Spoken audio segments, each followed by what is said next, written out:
Esse lugar é quase como a cristalização do sonho do progresso. A cada 5 anos, acontece alguma coisa muito radical que muda a vida de todas as pessoas no Vale do Silício. O Vale do Silício permite que a gente sonhe tão alto quanto possível e que siga nossos sonhos, nosso caminho. Para quem quiser começar um negócio incrível do zero, esse é o lugar.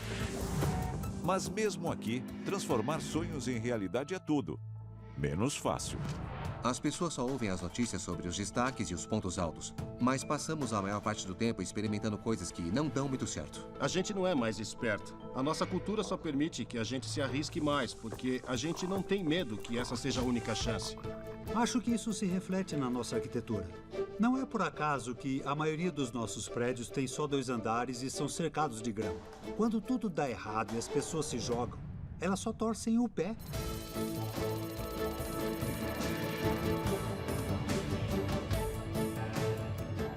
Vale do Silício.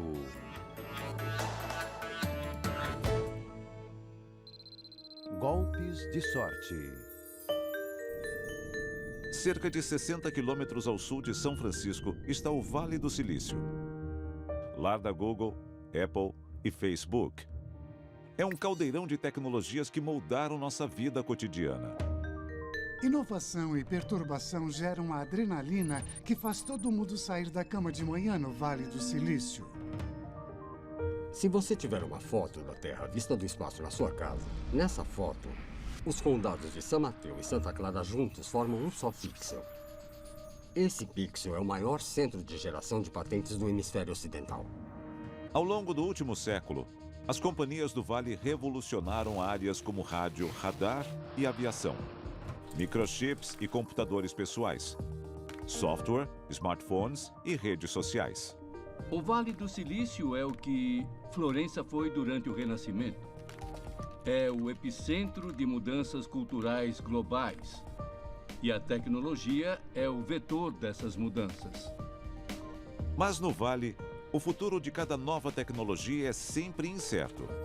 Todo mundo sempre olha para as ideias das startups e pensa: eu podia ter tido essa ideia, eu podia ter inventado o Facebook. É fácil, mas isso não é verdade. Ao criar uma nova tecnologia, é difícil simplesmente pensar numa coisa que os usuários vão gostar, que seja fácil de usar, que eles queiram pagar para usar, que se espalhe. É bem difícil. Hoje, incubadoras de tecnologia como a Y Combinator, conhecida como YC, ajudam startups a ter sucesso fornecendo recursos e aconselhamento. Precisa de uma boa chamada. Ex-alunos incluem Reddit, Dropbox e Airbnb. E aí? Hoje, a Airbnb vale 30 bilhões de dólares. Mas quando seus fundadores chegaram ao YC, suas contas estavam no vermelho. Eles já tinham tentado captar dinheiro para uma ideia de alugar colchões infláveis para conferências. Mas ninguém se interessou. Nenhum investidor estava interessado num serviço de aluguel de colchões infláveis. Os dois juntos tinham uma dívida de uns 40 mil dólares ao todo. Eles não tinham praticamente nenhuma ideia de como fazer o negócio crescer. Eles já estavam quase desistindo. Mas então um golpe de sorte muda tudo. Um dos bateristas do Barry Manilow estava sempre em turnê com o Barry e tinha um ótimo apartamento em Nova York. Então ele perguntou para os fundadores da Airbnb: posso alugar minha casa? Eu não vou estar lá por alguns meses. E a Airbnb disse: bom, não é isso que a gente faz, mas pode ser. E foi nesse momento que a ficha caiu. Eu sei como uma coisa pode mudar com poucos ajustes, porque eu sei que a Airbnb não deu certo durante um ano antes deles virem para o YC. E isso é a Airbnb, é a companhia mais bem-sucedida que a gente já financiou. E mesmo assim, eles se deram mal durante um ano. E só estavam faltando um ou dois ajustes para tudo dar certo. É como se fosse um cubo mágico, que poucos passos antes de ser resolvido, ainda parece uma bagunça.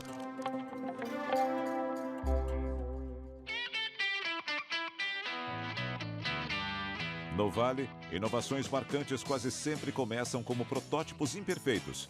Sua forma final é difícil de imaginar. Eu estou inserindo uma entidade chamada afirmação. Um dos maiores inovadores do Vale está tão além de seu tempo que sua visão levou décadas para ser realizada.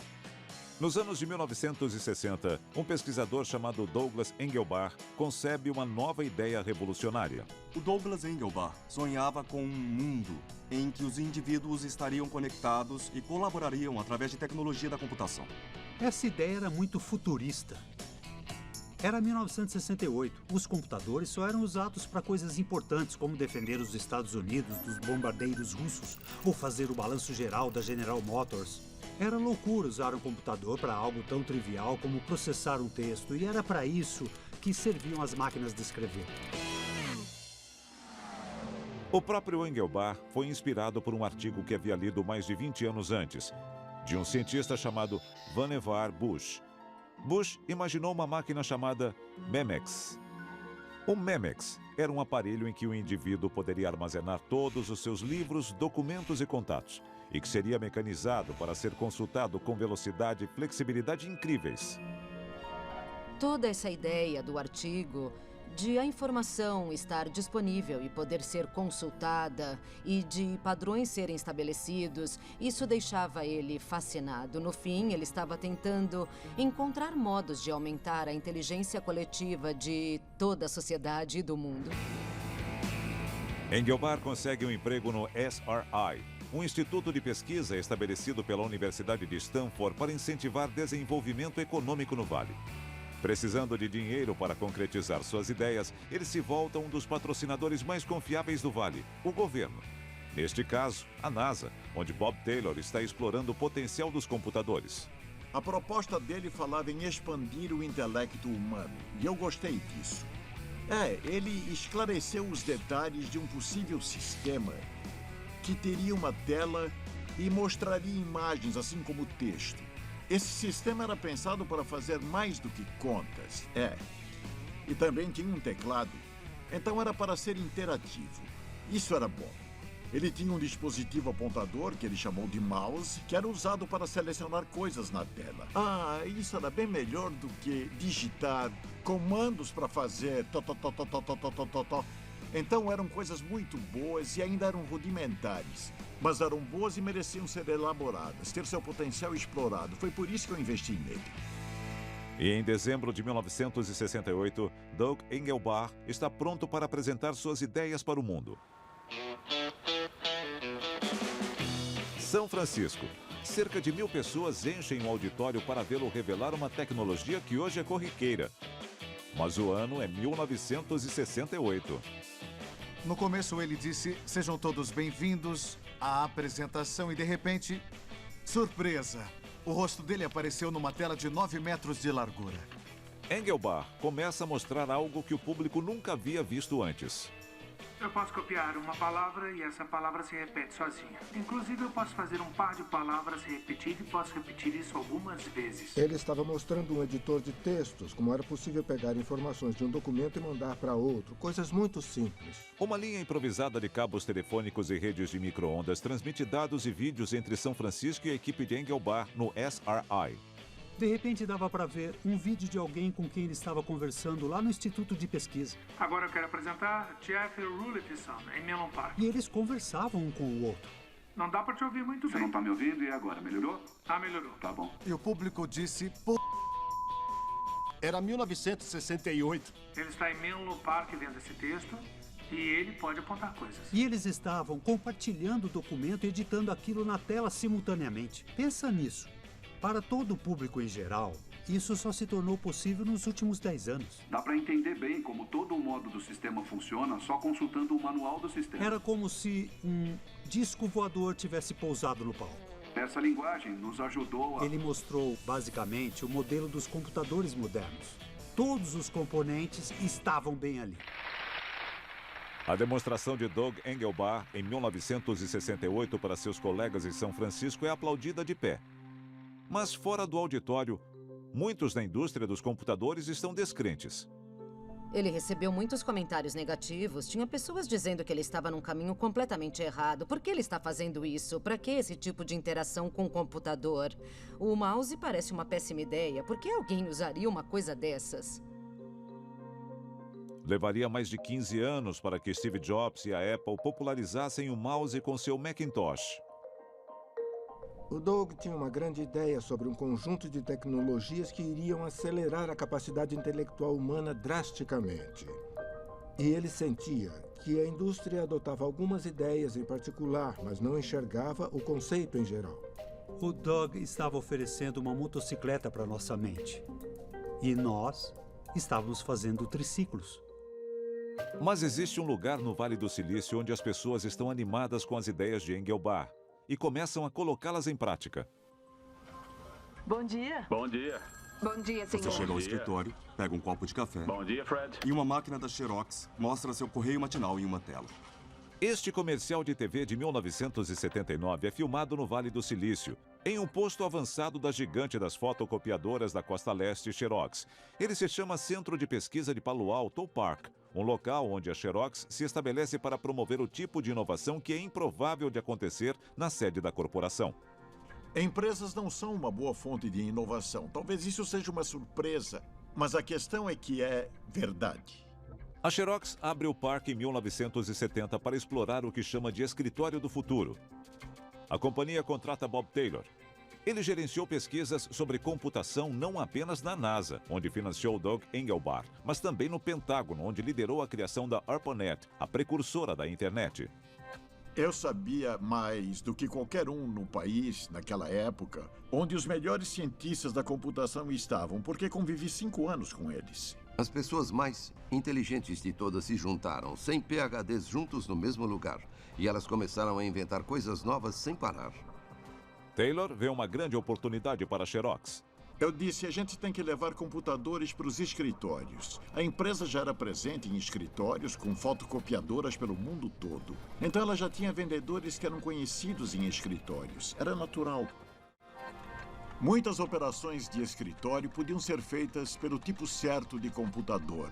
Não operações matemáticas, mas uma coisa mais parecida com o que o Engelbart tinha mostrado. A equipe do Park se baseia no trabalho de Engelbart.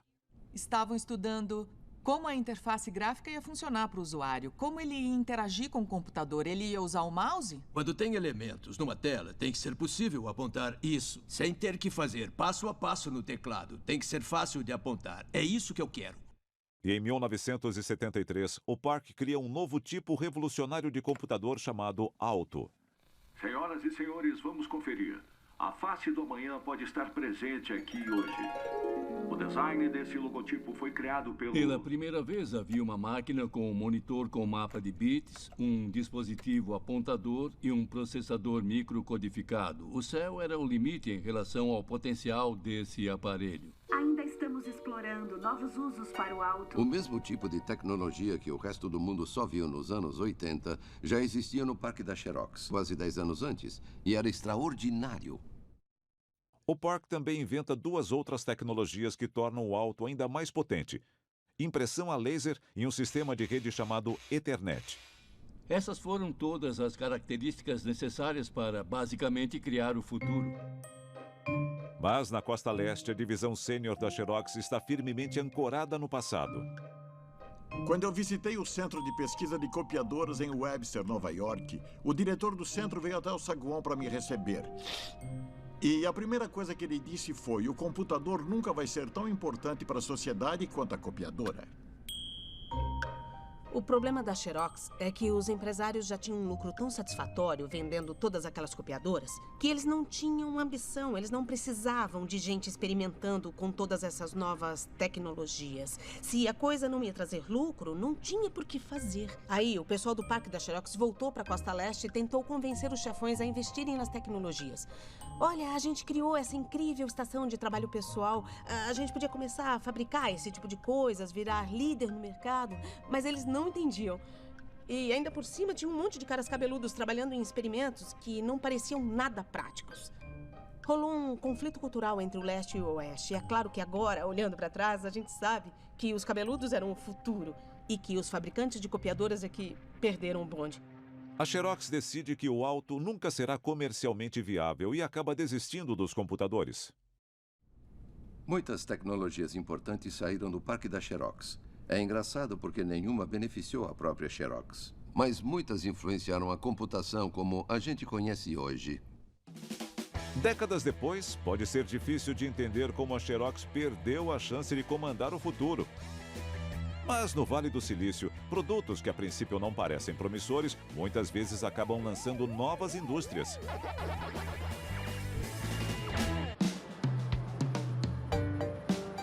Hoje, eles são jogados por quase 2 bilhões de pessoas e alimentam um lucrativo mercado global. Mas a gigantesca indústria dos jogos eletrônicos não foi lançada por uma grande corporação. Ela foi impulsionada por um jovem engenheiro do Vale do Silício. A grande maravilha da revolução é que ela dá poder ao novato, ao revolucionário. E foi o caso da Atari. Ele acertou bem no alvo. O Pong era basicamente tênis eletrônico. Tinha uma raquete que era um retângulo branco do lado esquerdo da tela. Tinha uma raquete igual do lado direito. E girar um dos botões fazia uma das raquetes subir e descer na tela. Era só pagar 25 centavos que aparecia uma bola. E quando ela acertava numa raquete, fazia... E quando não acertava, fazia... Era simples, era rápido e as pessoas adoravam. Mas para Bushnell, o sucesso de Pong é completamente inesperado. Eu pensei naquilo como um projeto de treino que depois eu ia jogar fora. Eu nunca imaginei que ia virar um produto comercial. Eu achava simples demais. Pong começa como um modo para Bushnell testar a habilidade de programação de seu novo contratado, Alan Alcorn. Ele me deu o Pong como um exercício, uma coisa descartável. Era o jogo mais simples que ele conseguia pensar. E eu tentei tornar o jogo mais interessante, fazendo a velocidade da bola aumentar, mexendo nos ângulos e essas coisas. E ele disse, tá bom, mas precisa de som, melhor por som. E eu disse, caramba, já estourei o orçamento, que som que esse cara quer? Bom, ele queria um som de pessoas torcendo e aplaudindo, mas eu não sabia o que fazer. Então eu fucei durante algumas horas e encontrei alguns sons que já existiam lá. Não me custaram praticamente nada. E eu disse, tá aqui o som que você quer. Se você não gostou, faz você mesmo, Nolan. Tudo bem, assim tá bom. Aí a gente disponibilizou o jogo em público. Em setembro de 1972, um protótipo construído por Alcorn e seu colega Ted Dabney é instalado em um bar em Sunnyvale, chamado EndCaps. O Ted fez um gabinete, colocou um coletor de moedas de máquina de lavar na lateral e eu coloquei uma TV que tinha comprado no mercado e alterada para virar um monitor. Bom, aí a gente deixou lá e ele funcionou durante um tempo, até que de repente parou. Então eu fui até o EndCaps, depois do trabalho, para consertar, e a primeira coisa que eu fiz foi abrir o coletor de moedas, para jogar um jogo de graça e ver qual era o problema. Mas quando eu abri o compartimento, caiu um montão de moedas. E eu pensei, caramba, essa coisa é interessante. O jogo fez tanto sucesso que o coletor de moedas ficou completamente lotado e não estava aceitando mais moedas. Esse é o defeito mais fácil de consertar. O pessoal via aquilo nas pistas de boliche e nos bares. Olha só que máquinas divertidas de jogar. Pong é um sucesso instantâneo e a empresa começa a ganhar rios de dinheiro. O sucesso da Atari foi muito estranho para mim, entenda. Eu cursava na Cal Berkeley, tinha tendências anarquistas e de repente... Estava trabalhando numa companhia que ganhou $1 milhão em vendas no primeiro ano. Esse número era extremamente grande. Mas mesmo com o crescimento da companhia, Bushnell preserva sua cultura despreocupada, que ele acredita ser fundamental para o sucesso. O Nolan queria que fosse um lugar legal de se trabalhar. E eu me lembro de que quando o Tom Quinn, da Sears, o comprador da Sears, apareceu na nossa porta sem avisar, ele estava de terno e gravata. E nunca nenhum de nós trabalhou de terno e gravata. Tava todo mundo ali, todo mundo fumando. E o Tom ficou perplexo, tipo, onde é que eu tô, rapaz? Porque não parecia uma empresa de verdade. É, mas a gente ganhava dinheiro. Eu tive que cancelar a última visita que eu fiz na fábrica da Atari porque eu fiquei espirrando e tossindo. Mas esta cultura despojada não iria durar. Em 1976, Bushnell precisa de dinheiro para um novo e ambicioso produto. Então ele vende a Atari para a Warner Communications, um grande conglomerado da Costa Leste, cujo modo de operação não poderia ser mais oposto ao da empresa. Eles realmente não entendiam a ideia do Vale do Silício. Sob a minha direção, eu não ia permitir vagas de estacionamento reservadas. Quem chegasse primeiro pegava a melhor vaga, quem chegasse por último pegava a pior. A gente estava junto nessa. Mas a Warner não só tinha vagas reservadas, como o presidente que me substituiu era trazido de limusine de São Francisco todos os dias. Quando a Warner comprou a Atari, eles mandaram fazer uma sala de jantar executiva. Literalmente para os executivos não terem que se misturar com os engenheiros. E a gente... Que droga é essa? Para Bushnell, a Atari está perdendo sua alma. Ela deixou de ser um lugar que prospera quebrando as regras e contratando pessoas inusitadas, como um jovem da região que havia abandonado a faculdade chamado Steve. Esse moleque entrou, então eu pedi o currículo dele, dei uma olhada e eu perguntei: vem cá, você frequentou a faculdade Reed? É uma faculdade de engenharia, né? Não, e você não se formou? Por que é que eu contrataria você? E ele disse: eu tenho um amigo meu que trabalha na Hewlett Packard. E eu pensei: que diferença isso faz pra mim? Mas ele sabia soldar, ler diagramas esquemáticos, era hippie, era barato. E eu precisava de um técnico. Pronto, tá contratado. Bem-vindo. Uma hora ele entrou no meu escritório e disse: oi, eu sou o novo funcionário e a soldagem nessa companhia é horrível. Eu disse: é mesmo? Ele disse: nenhum dos seus empregados sabe soldar. Ele tinha trazido algumas placas de circuito e disse: olha esses circuitos, está vendo? Essa junta é frágil, essa junta é frágil, essa junta é frágil, essa junta é frágil. E ele disse: essa placa só vai durar uns 3 meses. Eu disse: pô, o que a gente faz? E ele disse: eu conserto para você se quiser. E ele basicamente ensinou todo mundo. Deu uma verdadeira aula de como soldar componentes eletrônicos. E quantos anos ele tinha? 19. 2 anos depois, Steve Jobs abre sua própria companhia, a Apple Computer. Durante os anos seguintes, a Atari, comandada por uma série de chefes corporativos, desaparece lentamente, enquanto a Apple, impulsionada por esse jovem determinado, ganha destaque no Vale do Silício. Hoje, ela é a companhia mais valiosa do mundo, valendo centenas de bilhões de dólares. Seu presidente de longa data, Steve Jobs, é louvado como um visionário. Ele é chamado de o as do Vale do Silício. Do primeiro computador Macintosh até o iPod, Steve... Ele queria resolver grandes problemas.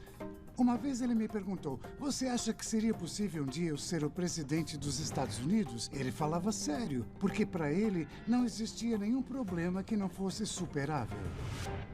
O Steve Jobs era muito determinado a fazer as coisas melhor do que as outras pessoas faziam, a ir mais além do que as outras pessoas costumavam fazer.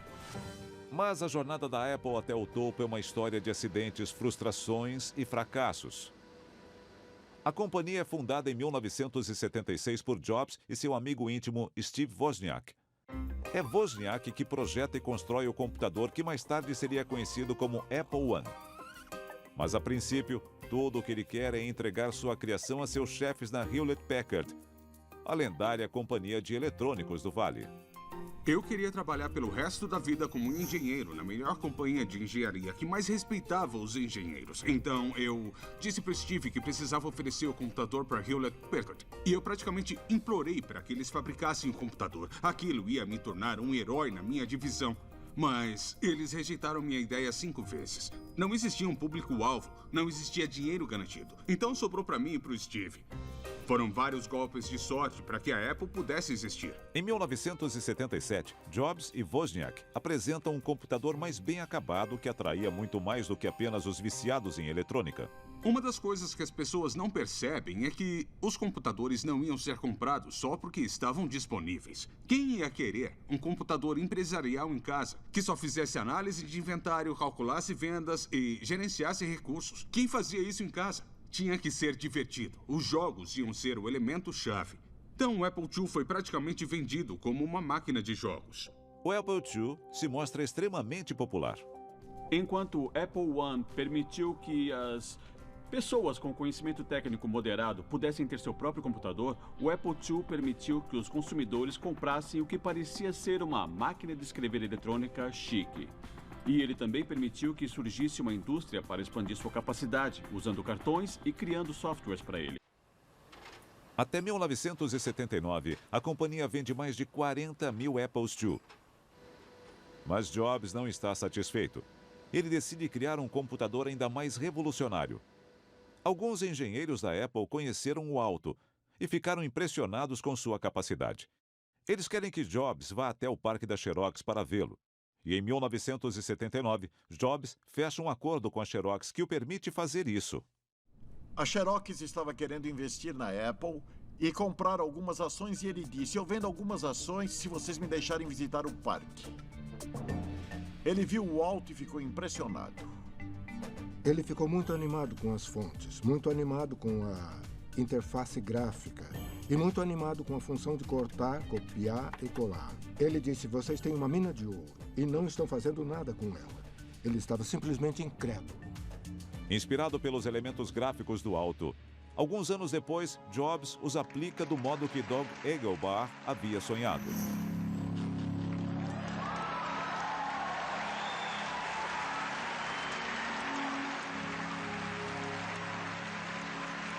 Com o Macintosh, a gente ofereceu um sistema com múltiplas janelas sobrepostas e documentos com rolagem. Oferecemos fontes com todas as formas e tamanhos que eles queriam, com opções de negrito, vazado, sublinhado e tudo mais. Dava para prever os resultados. O que o usuário via na janela do monitor era exatamente o documento que seria impresso no final dele. Jobs acredita que pode convencer as pessoas a comprar um Macintosh, tornando-o extremamente fácil de usar e livrando os usuários dos complexos comandos de texto exigidos pela maior concorrente da Apple, a gigante da Costa Leste, IBM.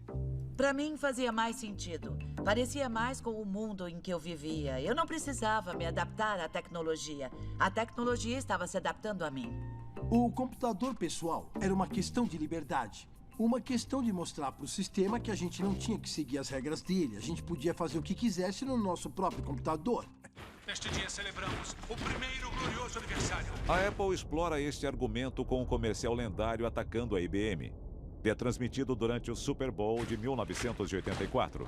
Inspirado pelo livro de George Orwell, 1984, o comercial promete libertar os consumidores da tirania da IBM. Em 24 de janeiro, a Apple Computer irá apresentar o Macintosh. E você verá porque 1984 não será como 1984. Mas o Mac possui um grande defeito que o comercial não consegue ocultar. As pessoas que eles estavam abordando eram as da tecnologia da informação. Os diretores de TI das empresas e todo o departamento comercial estava dizendo: vocês são todos robôs, seguindo a IBM. O problema era que o mercado empresarial que a IBM comandava estava crescendo bem rápido e o Mac não tinha capacidade para uso empresarial. E, de fato, a Apple entrou num declínio de 10 anos depois disso. Em 1985, o preço das ações da Apple está despencando, pondo a sobrevivência da empresa em risco. E a personalidade arrogante de Jobs está afastando muitos que trabalham com ele. O Frank Sinatra popularizou uma música. O nome dessa música é My Way. O Steve era assim: faz do meu jeito. Em abril de 1985, Jobs perde a confiança da diretoria e do conselho da Apple e é rebaixado. Quando Steve descobriu que ia deixar de ser diretor-geral da divisão do Mac, ele disse que chorou durante 3 dias. Logo após seu rebaixamento, Jobs deixa a Apple humilhado. Ele abre sua própria companhia de computadores chamada Next e assume o pioneiro estúdio de animação Pixar. Olha, Buzz! Tá voando! Isso não é voar, Woody, é cair com estilo. Então, 12 anos após deixar a Apple, Jobs é convidado pela companhia, que ainda enfrenta dificuldades, para voltar a ser seu chefe. Ele lidera uma reviravolta impressionante que eleva a Apple a um novo patamar, apresentando serviços como o iTunes e a App Store. E produtos extremamente populares como o iMac, o iPod, o iPhone e o iPad, cujo sucesso se deve em grande parte à habilidade de Jobs de explorar algo novo no Vale, a rede mundial de computadores. Aplicativos, notícias, compras, streaming. É difícil de imaginar como a vida seria hoje sem a rede mundial de computadores. Após ser inventada na Europa em 1989, um momento crucial de sua história se dá 4 anos depois, quando 2 estudantes da Universidade de Illinois, Mark Andreessen e Eric Bina, criam o Mosaic, o primeiro navegador popular. Mas o sucesso do Mosaic logo é superado pelo de seu sucessor, um navegador ainda mais fácil de utilizar que Andreessen desenvolve no Vale do Silício, o Netscape Navigator. De repente, nós ganhamos a habilidade de chegar a qualquer lugar muito rápido. Tínhamos acesso, podíamos navegar. Durante o processo de criação de softwares para tornar a internet uma via expressa de informações, Mark Andreessen quase segue por um caminho bem diferente. Aqui, ele conta sua história para empreendedores na Y Combinator. Bom, como o Netscape nasceu, eu vou contar. Eu e o Dick Clark, que era o fundador de uma companhia muito importante naquela época chamada Silicon Graphics, a gente fez o que não era para fazer. Abrimos uma companhia antes de ter uma ideia. O que geralmente é uma má ideia.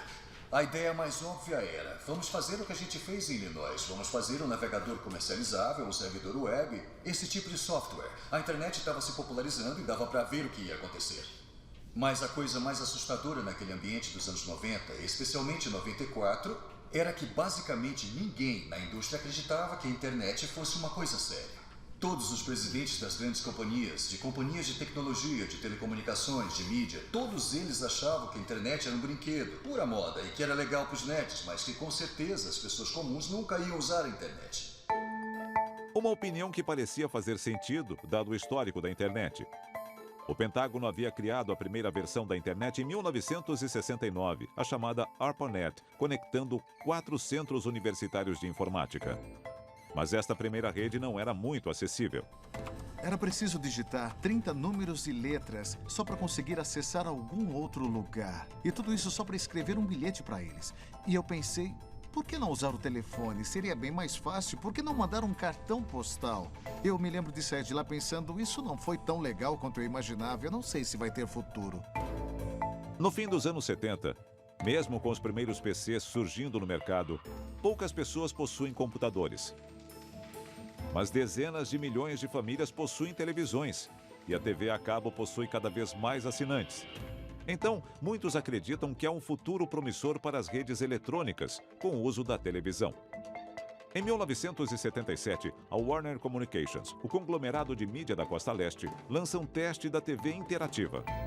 Os assinantes do sistema Cube da Warner Communication recebem uma caixa como essa para ligar a televisão. Com estes botões, eles podem escolher um programa e com estes, eles podem responder questões de múltipla escolha. Sim, não, não sei, etc. É isso que vamos pedir que eles façam para nós. Pessoas que viram o discurso do presidente essa noite. O discurso deixou vocês botão 1, otimistas, botão 2, pessimistas ou botão 3, confusos. Eu acho que é realmente uma ótima ideia. Eu tenho uma televisão em casa há anos e ela sempre falou comigo, mas eu nunca tive a oportunidade de responder. E agora é a minha vez de dizer para eles o que eu acho.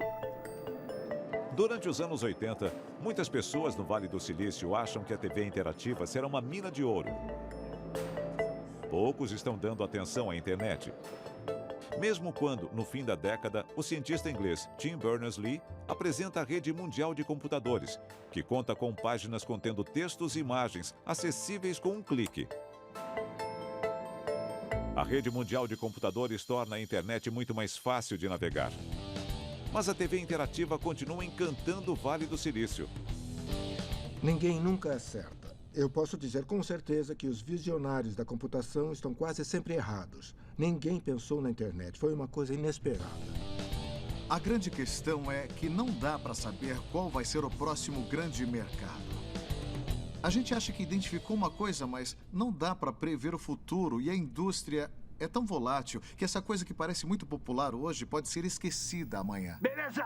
A programação regular... Este é o fim da TV interativa. Um fracasso.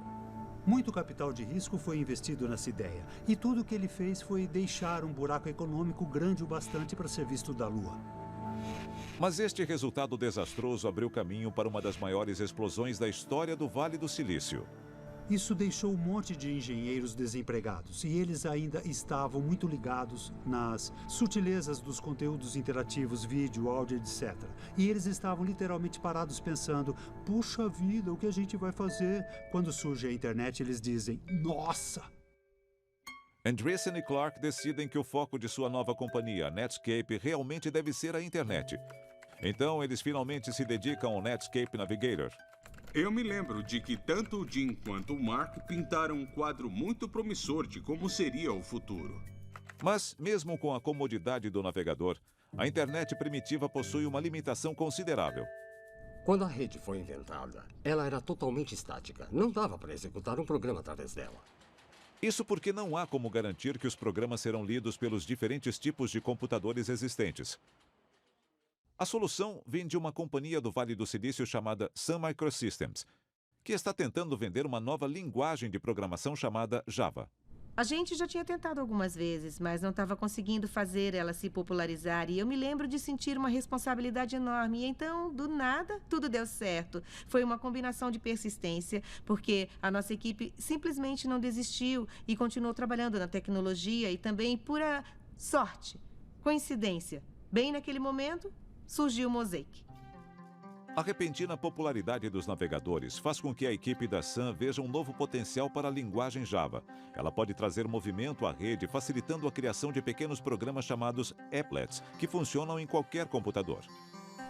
Nossa primeira demonstração foi uma animação de malabarismo que hoje parece incrivelmente banal, mas antes era impossível fazer isso na internet. Porque movimentos exigem programação. Esse cubo parece ser só mais um gráfico. Mas não é. É um programa rodando localmente. É por isso que Java é tão importante. Agora, todo tipo de programa pode rodar na internet usando Java. As pessoas ficaram surpresas com essa nova visão do que a internet podia ser. As inovações que atraíram bilhões para a internet só surgiram em sua forma definitiva após percorrer uma estrada longa e tortuosa.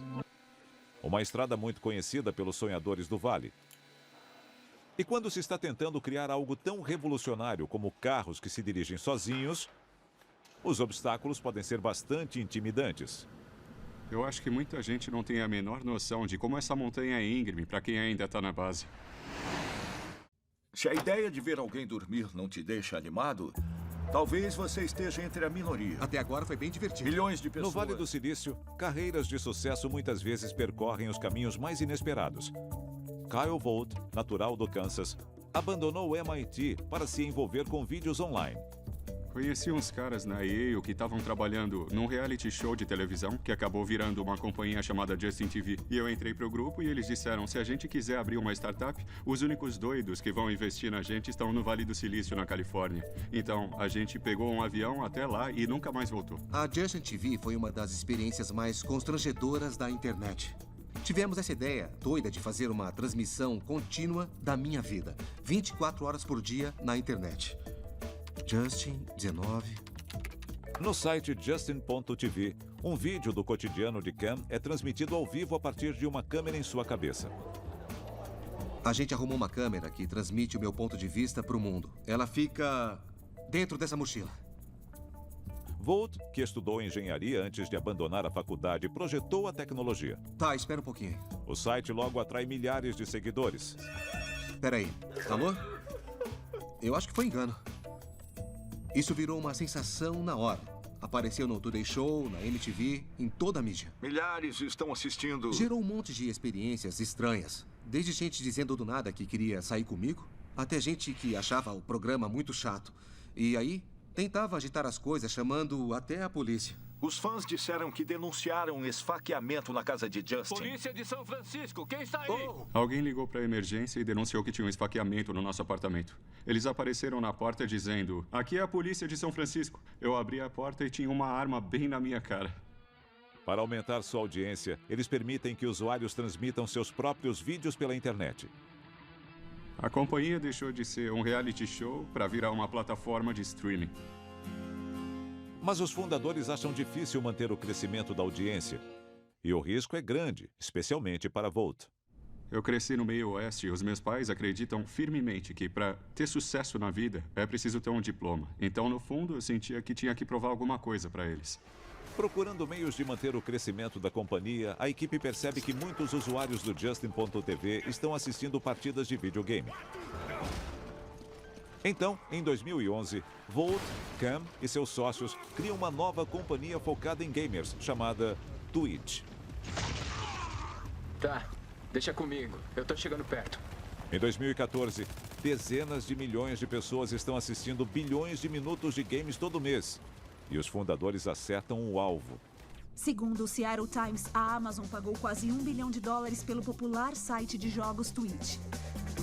Mas enquanto isso, Vogt fundou mais uma companhia chamada Cruise. Ela está construindo um aparato para permitir que qualquer carro se guie automaticamente em estradas.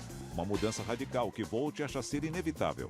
Norte-americanos gastam 50 bilhões de horas por ano no trânsito. E existem 10 milhões de pobres almas que ficam no trânsito mais de 2 horas por dia. Eu mesmo levei isso para chegar aqui. Muita gente morre em acidentes de carro, então dá para melhorar bastante se a gente remover o elemento humano. A Cruise foi selecionada para vir a Y Combinator, a incubadora que atrai pessoas do mundo todo que buscam o sonho do Vale do Silício. Volt e os fundadores das outras 73 startups presentes terão apenas 12 semanas para criar seus protótipos e, então, conquistar investidores. Os analistas de Wall Street dizem que carros autônomos vão ser a próxima indústria trilionária.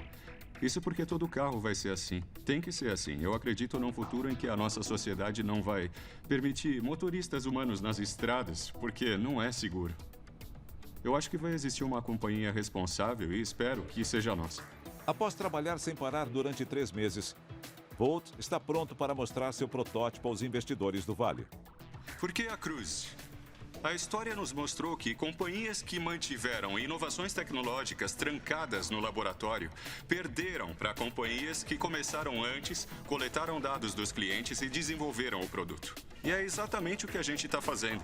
Esse carro me trouxe de São Francisco para Mountain View hoje de manhã. Os investidores estão animados. A Cruise recebe vários milhões de dólares. Volt muda seu foco de condução apenas nas estradas para carros que podem se guiar em qualquer tipo de via. Em 2016, apenas 2 anos após vender o Twitch, Volt mais uma vez alcança o sucesso. Seu carro autônomo causa uma impressão tão forte na General Motors que a Cruise é comprada por mais de $1 bilhão, gerando vastos recursos para Volt. Agora, trabalhando com a GM, a gente pode realizar o mesmo projeto inicial, que era usar carros autônomos para melhorar a vida das pessoas e tornar o transporte muito mais seguro, de uma forma muito mais rápida. A Cruise contrata centenas de funcionários e agora possui uma frota de carros para trabalhar, fazendo com que o sonho de Volt chegue cada vez mais perto da realidade. Você vai acordar de manhã e na hora de ir para o trabalho vai pegar o celular, apertar um botão e vai aparecer um carro sem motorista. É só entrar que ele vai te levar onde você quiser. Pronto. Ainda tem muito o que ser feito. Tem muito mais gente assistindo, a responsabilidade é maior. E isso é ao mesmo tempo assustador e um incentivo. Então a nossa jornada só começou. Pensando na história do Vale do Silício, de cada 1000 startups, 990 acabam se mostrando imprudentes ou fracassando. Mas as 10 que mudam o mundo provocam um impacto global permanente. O Vale do Silício é, no mínimo, um lugar especial. O interessante em relação às ideias difíceis ou mais ambiciosas é que tudo depende da sorte. A gente só precisa que uma pessoa diga sim, um investidor, um comprador ou alguém que acredite na nossa visão para isso acontecer. E existe uma quantidade enorme de pessoas dispostas a se arriscar e sonhar alto aqui no Vale do Silício. Eu não me vejo conquistando esse tipo de coisa em nenhum outro lugar. Agora, nós temos a capacidade computacional, além da capacidade financeira para se arriscar e fazer o impensável. Eu acho que nenhum outro lugar no mundo tem tudo isso no mesmo lugar. O Vale do Silício é único. O Vale do Silício é um ideal. O ideal de que é possível nadar contra a corrente da tradição. Que é possível ser inovador. Que uma pessoa, um pequeno grupo de pessoas, pode criar algo que mude o mundo num período de tempo extremamente curto. E ser recompensado por isso. Essa é a essência do Vale do Silício.